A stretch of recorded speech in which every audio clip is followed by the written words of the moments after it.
सुनिए, इसी दिसंबर में 60 लाशों को मैंने डलमऊ में जलते देखा, इसी दिसंबर में। तो रावण भी कल नहीं देख पाया। इसलिए हमारा अध्यक्ष जी से एक निवेदन है कि आदेश कीजिए अध्यक्ष जी को। नहीं अध्यक्ष जी हैं अभी तो अध्यक्ष हम अध्यक्ष जी को संबोधित सेवादार हैं ये। नहीं, सेवादार हैं ये। इनकी महानता है कि इनकी लेखनी में, अवस्थी जी आपकी लेखनी में बड़ा दम है। हमने भी बहुत साहित्यकारों को और बेकारों को भी देखा है, लेकिन आपकी लेखनी में बड़ा दम है।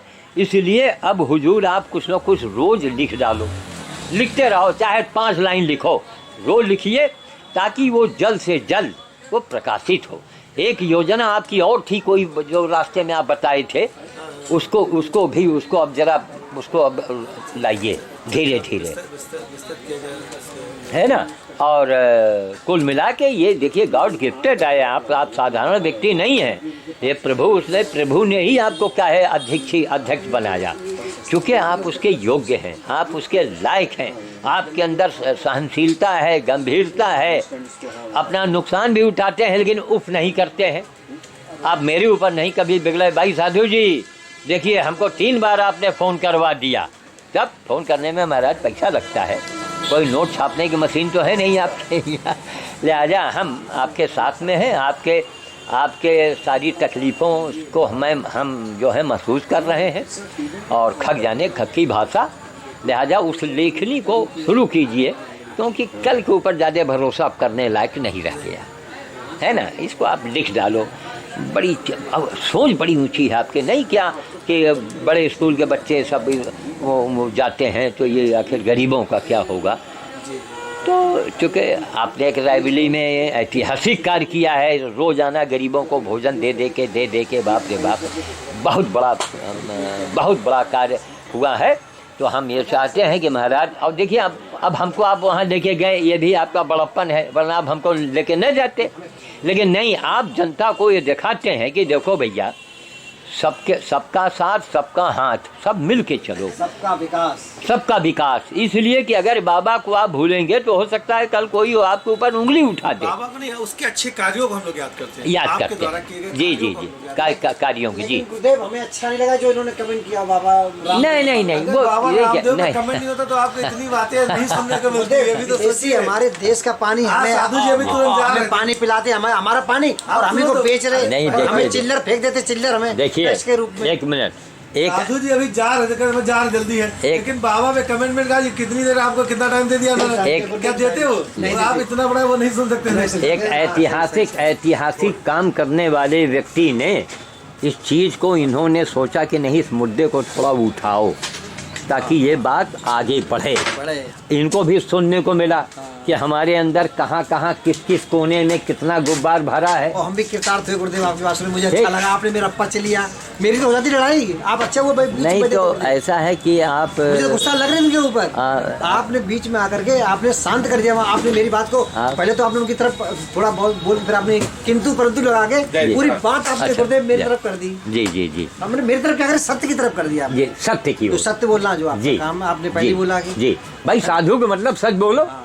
साधु का मतलब थोड़ा है कि आई एम फला और फला, नो, सत्य बोलना पड़ेगा।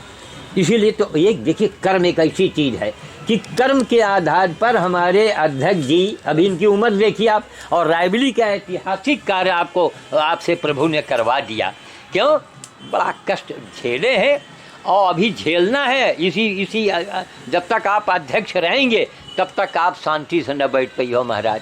लेकिन खुशी इस बात की है कि कम से कम प्रभु ने इस लायक तो आपको बनाया। इतनी कम उम्र में इतने ऊंचे पद पर प्रभु ने सेवा करने का मौका मिला। एक रायबरेली का पतला दुबला बुढ़ा, और वो पूरे रायबरेली, पूरे इंडिया के जितने नेता, अभिनेता और साधु मंडलेश्वर हैं, उनको चैलेंज करता है कि सब इकट्ठे कंधे से कंधे जोड़ के खड़े हो जाओ। और हमारे सामने केवल ये कोई अहंकार की बात नहीं है, ये प्रसंग कह रहे हैं। क्यों कह रहे हैं? इसलिए जली कटी बोल रहे हैं, ताकि कल से तुम मोदी के ऊपर और बाबा राम के ऊपर उंगलियां उठाना बंद कर दो। क्यों? तुम्हारे अंदर एक हाया शर्म आएगी कि श्याम साधु में क्या खूबी है।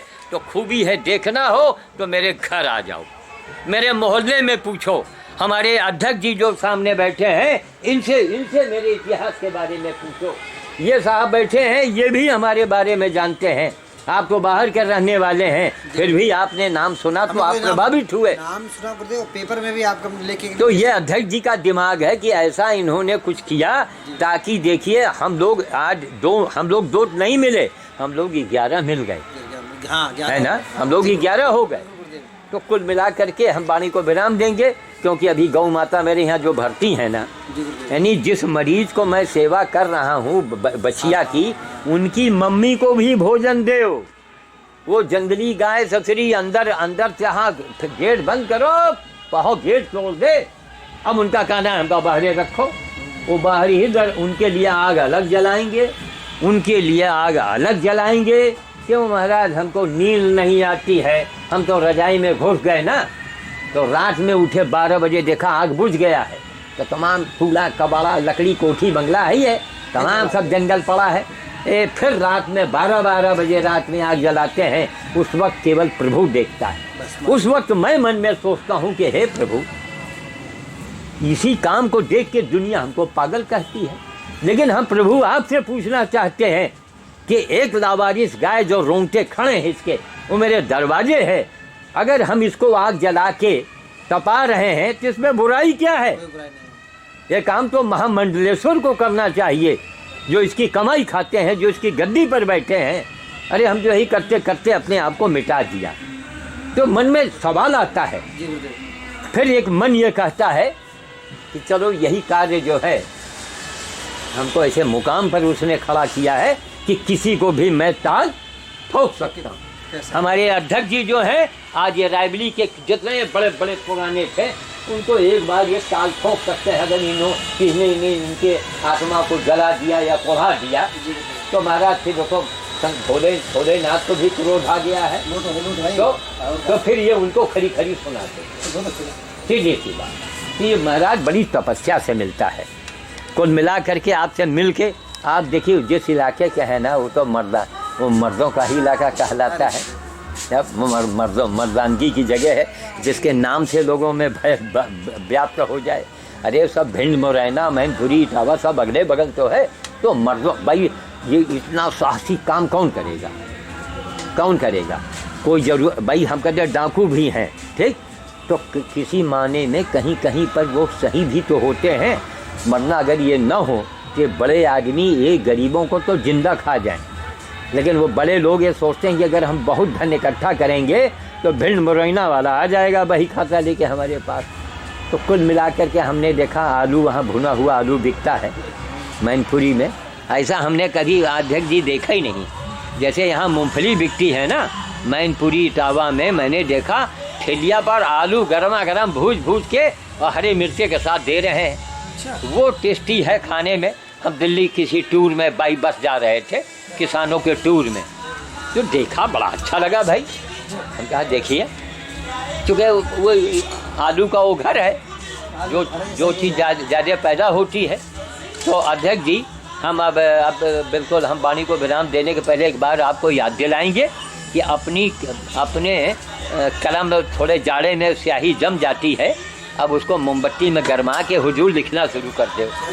बड़ा दम है महाराज, बड़ा दम। अच्छा, वो आप अपनी पत्रिका न दिखाते तो हम इनको न जान पाते कि इतनी बड़ी इनमें इनकी लेखनी में इतना बड़ा दम है। हमें अभी तक नहीं दिखाई पत्रिका इनको, और आते हैं जब तक आया करते हैं। अच्छा, ठीक है, तो वाणी को विराम देते हैं। आज की तारीख जो है वो 15 है ना, 15 जनवरी 2016।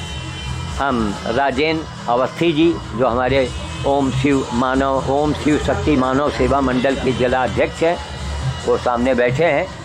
और कुल मिला के बड़ा अच्छा लगता है, वो सबको लेके चलते हैं, और इसीलिए भगवान उनको इतना आगे बढ़ाए हैं। अच्छा, यहीं से निकलेगी? अच्छा, जय श्री राम, जय श्री राम, जय श्री राम।